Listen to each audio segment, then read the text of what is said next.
It's hard to believe, but it was still January when Donald Trump fired the inspector generals, 18 different government agencies. He fired the inspectors general illegally because, among other things, you're not allowed to fire an IG without giving Congress 30 days notice before you do it.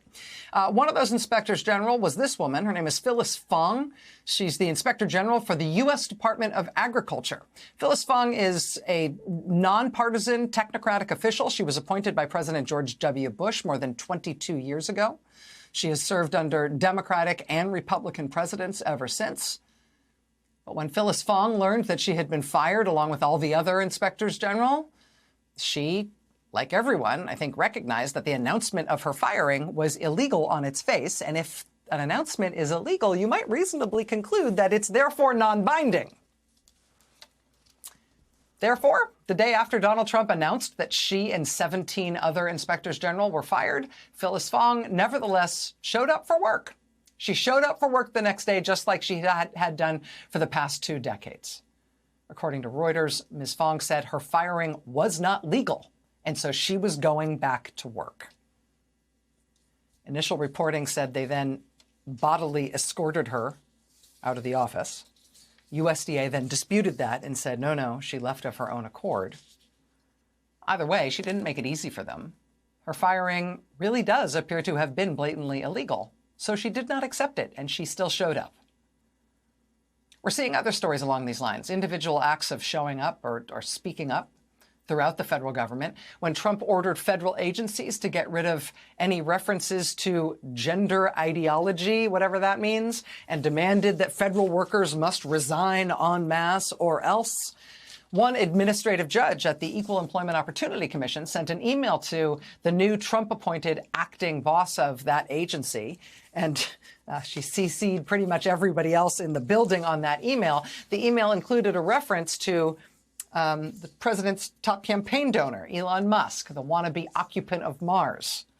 The email said, quote, "These tactics you are employing and the actions you have taken are illegal and unconstitutional. Quote, if, upon reflection, you feel like now would be a good time to take a vacation and resign from your position, please reply all to this email and put in the subject line, quote, I'd like to occupy Mars."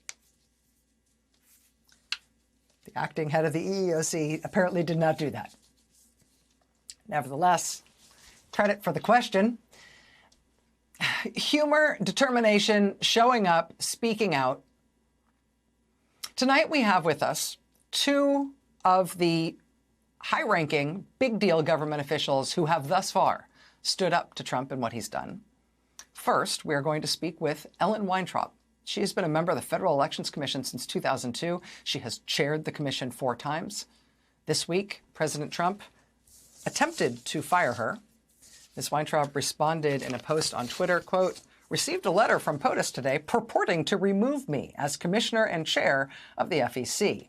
She said, quote, "There's a legal way to replace FEC commissioners. This isn't it. I've been lucky to serve the American people and stir up some good trouble along the way. That's not changing anytime soon." Joining us now is Ellen Weintraub, chair of the Federal Elections Commission, who Trump claims to have fired. She begs to differ. Commissioner Weintraub, I really appreciate you being here. Thanks for joining us. Pleasure to be here, Rachel. Why do you say this firing was not legal? Well, if you look at the Federal Election Campaign Act, there is nothing in there about removing FEC commissioners other than in the normal course, which is you can replace them when their terms have expired by appointing a new commissioner who gets confirmed by the Senate. That's the way you replace FEC commissioners. There's nothing in there that says, or if the president doesn't like that particular person, they can just be fired. So now that the president has sent you this letter purporting to remove you, but under terms in which he's not legally allowed to remove you, I imagine that you consider yourself to still be a commissioner. But how does this get settled? How do you plan to move forward here? Well, I'm still considering all of my options at the moment, but I will tell you that my email has been turned off, my computers have been taken, my pass, I believe, no longer gets me into the building. When you say your computers have been taken, meaning removed from your office? Well, I think they're still in my office, actually, but I can't get into my office anymore. I see. Do you think it is Trump's intention to dismantle the FEC in a fundamental sense, to rebuild it in his own image? I mean, we've seen him wholesale fire all different kinds of officials that he's not allowed to fire. Some people are suing. Some people are trying to show up to work anyway. You say that you're considering your options. Do you have an understanding or even an informed theory as to what you think the end goal is here? I really don't know. At the moment, there are still 4 sitting commissioners, so there is a bare quorum. There is supposed to be 6, no more than 3 from any one political party. It's supposed to be an independent, bipartisan commission, and the chairmanship rotates from one party to the next every year. The Republicans always get the election year, and that means the year after the election year, there's usually a Democrat who is in the chair, and it just happened to be my turn, and I was duly elected by my colleagues, and that's why I should be still sitting in the chair. But right now, there are still 4 remaining commissioners, so he has not disabled entirely the commission yet, but this is not the way an independent agency is supposed to work. This is not the kind of agency where, unlike many other agencies in government, he doesn't get to come in and immediately put in his own chair of the agency. That just isn't the way the place was set up. It was designed by Congress to ensure against political machinations that would interfere with the running of the agency. And that is why Congress set it up so that if a commissioner term has expired, they can stay until they get replaced by another commissioner, so the seat doesn't go vacant. And that gives the Senate an opportunity for advice and consent.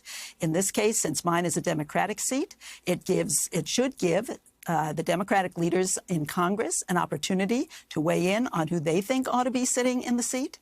And it has never, in the 50-year history of this commission, we're celebrating our 50th anniversary this year, this has never happened before.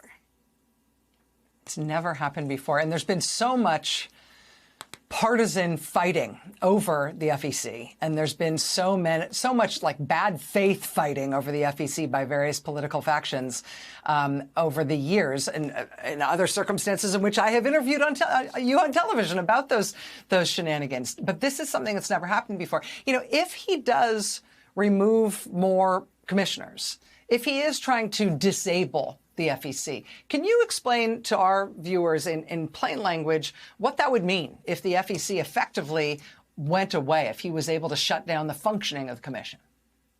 The FEC is the agency that was designed to follow the money and give the American people transparency about who is funding political campaigns at the federal level and what they do with that money.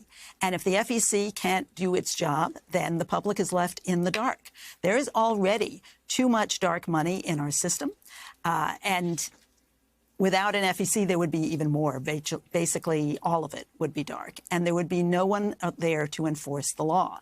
If they leave the staff in place, they can keep the database up and running, but the staff is not capable under the law, without the commissioners there, of enforcing the law in any meaningful way, in any way at all, if somebody violates the law.